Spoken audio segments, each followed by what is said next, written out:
Suzanne Cabani, je suis née en Côte d'Ivoire de 4 générations.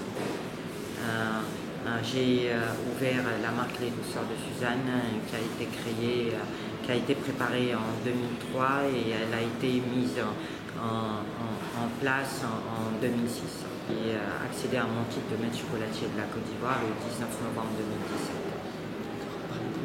Différentes formations que j'ai fait entre Bruxelles et différents pays européens, après avoir fait quelques études dans les traitements de terres agricoles et autres. Et alors comment avez-vous décidé de créer tout ça? Vous avez plusieurs boutiques, n'est-ce pas? Plusieurs magasins. J'ai deux boutiques et les laboratoires de production. Et alors vous approvisionnez en cacao où, comment? Dans différentes. J'ai une fédération ivoirienne de cacao-culteurs qui a à la tête le président Doumbia Lassina et qui possède 377 coopératives et 800 000 planteurs. Donc je me ravitaille directement avec mes planteurs qui me donnent un cacao de qualité après le triage des différentes régions choisies en fonction des bonnes productions qui sont faites toute l'année dans différentes régions.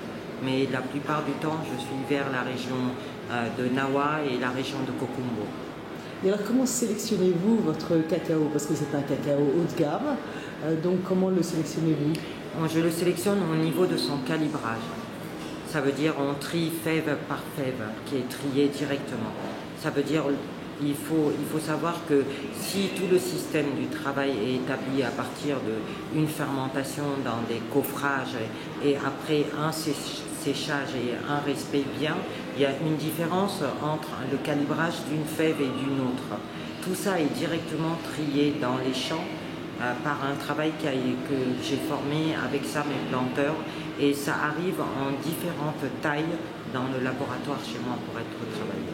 Et combien employez-vous de personnes au total sur l'ensemble de vos... Approximativement, j'ai à peu près 15 personnes fixes et 30 personnes pendant les grandes saisons.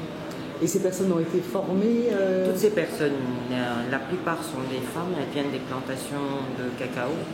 Il y en a quelques-unes qui sont analphabètes, il y a une grande partie qui a fait des cours pour apprendre à lire et à écrire en même temps, en travaillant au même moment où elles ont été formées. C'était très important de récupérer des personnes que aucune personne n'allait récupérer, pour la simple raison de leur préparer un avenir, parce qu'elles travaillent elles sont des femmes dans les foyers, dans les plantations de cacao. Le fait de les ramener à Abidjan, de leur donner un métier et tout, et aujourd'hui elles ont un avenir devant eux au cas où elles veulent voler de leurs propres ailes ou bien essayer de pouvoir travailler peut-être ailleurs et tout. Ils diront qu'ils ont été formés chez les Douceurs de Suzanne par le maître chocolatier. Vous vendez des chocolats haut de gamme, donc quel est votre marché, quelle est l'évolution de vos marchés et si vous pouvez nous dire deux mots sur l'évolution de vos ventes, de votre chiffre d'affaires? Mon chiffre d'affaires, il augmente beaucoup plus pendant les fêtes, pendant les grandes occasions. Mais il ne faut pas oublier que tout ce travail qui a été fait, c'était juste pour la consommation made in Côte d'Ivoire. Ça veut dire pousser l'Ivoirien à consommer son propre produit, même si qu'il soit un peu plus cher par rapport aux autres produits qui sont vendus sur le marché, mais de façon à savoir qu'il mange un chocolat de qualité, un chocolat de santé. Tout ça a été un travail qui a été abattu au fil des années pour pouvoir arriver à dire que l'Ivoirien consomme son propre produit. Maintenant, au niveau des différentes succursales que j'ai, il y a beaucoup de personnes étrangères qui viennent nous visiter pour acheter du chocolat made in Côte d'Ivoire parce qu'ils savent qu'on est le premier producteur mondial de cacao. Mais d'année en année, le chiffre d'affaires augmente. Mais l'important, c'est de pouvoir non seulement consommer dans son propre pays, mais pouvoir aussi exporter vers les autres pays de l'Afrique qui fabriquent seulement, qui ont seulement du cacao. De pouvoir à la consommation que je dirais globalement made in Africa. Et vous exportez vers quels pays africains? On a eu de l'export vers le Cameroun, je fais aussi vers Dakar. D'accord. Et vous exportez aussi un petit peu vers l'Europe, les États-Unis? Non, beaucoup à Casablanca, Ah, d'accord. en particulier, des grosses commandes en particulier. D'accord. Et ici, nous sommes donc dans un magasin de l'hôtel Sofitel. Oui, de Sofitel Hôtel Ivoire. Hôtel Ivoire. Et donc, est-ce que c'est peut-être dans ce magasin où vous faites le plus gros de votre chiffre d'affaires? Non, détrompez-vous. C'est dans mon laboratoire que je fais le chiffre le plus gros. Très bien. Effectivement, c'est directement dans le laboratoire que je fais le chiffre le plus élevé. Le profil type du consommateur qui vient chez vous, parce que vous êtes tout de même une boutique de luxe. Le type, même si c'est un produit de luxe, le type de client qui me rend parfaitement heureuse, c'est quand il rentre dans ma boutique et qui n'a pas assez d'argent, mais qui achète une petite quantité et qu'on leur offre encore plus que ce qu'il a acheté. Là, c'est le profil type de mon client, du client que je trouve extraordinaire, qui refuse d'acheter un produit dans un supermarché de chocolat qu'il avait l'habitude d'acheter, mais qui envoie aussi ses enfants de pouvoir choisir un chocolat avec le peu d'argent qu'il a. Et ça, c'est le type de client que la société tient à avoir de jour en jour, encore plus quotidiennement. C'est la raison pour laquelle vous avez des petites tablettes, peut-être? Effectivement, on a des petites tablettes avec des citations africaines à des prix qui sont vraiment très bien pour pouvoir donner la possibilité de pouvoir consommer, même si on est de situation moyenne ou un peu plus basse, on peut se permettre de pouvoir acheter une petite tablette de chocolat. Est-ce que la diaspora ivoirienne est un de vos relais à l'export ou au niveau de votre image à l'international? Au niveau de mon image, très très bien, à l'international.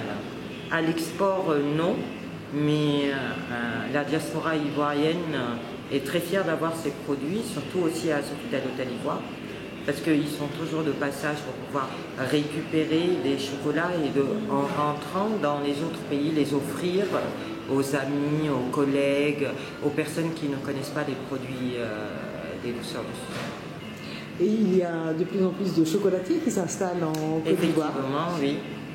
Effectivement, il y en a de plus en plus. Et c'est quelque chose d'extraordinaire. C'est Pourquoi? quelque chose d'extraordinaire pour la simple raison que aujourd'hui, depuis tant d'années, même au temps de Félix Houphouët-Boigny, on avait dit qu'il y avait 30 ans, 40 ans ou 50 ans, on serait obligé de pouvoir passer à la transformation du produit fini. En sachant très bien que tous les prix qui sont établis, borchant sur le cacao, ne rémunèrent pas le travail des artisans, des planteurs.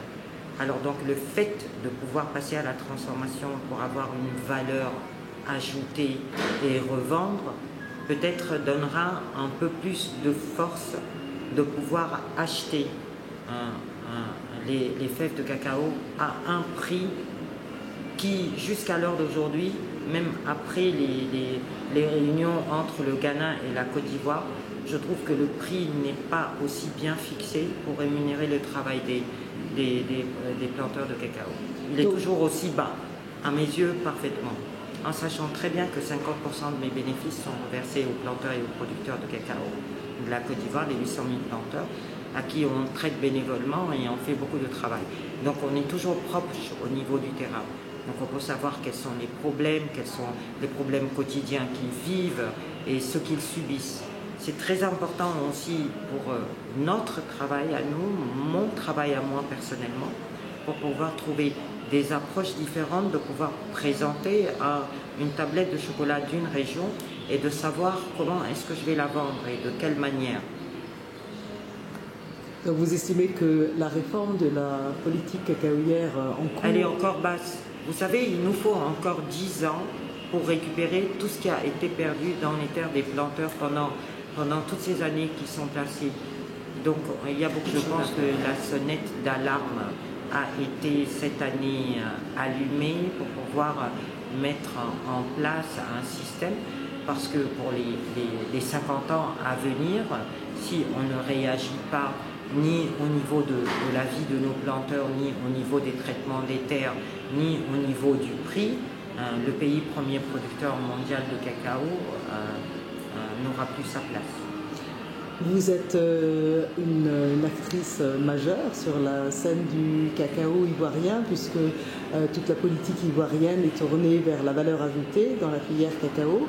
Si vous aviez une baguette magique et s'il y avait une mesure que vous deviez prendre pour améliorer encore cette filière, pour qu'il y ait peut-être... J'aurais refait la caisse de stabilisation du président Félix Houphouët-Boigny que le Ghana suit toujours et continue de suivre le même programme. Pourquoi? Parce que ça protège les planteurs. Ça protège les planteurs, ça protège les terres. Et puis la caisse de stabilisation, au début, c'est elle qui régularisait les prix et c'est elle qui prenait en charge au cas où il y avait un problème au niveau de la bourse mondiale, au niveau du cacao et tout. Donc elle pouvait porter de façon à ne pas détruire et laisser la vie stable pour les planteurs et les producteurs de cacao. Le but le plus important, c'est ça.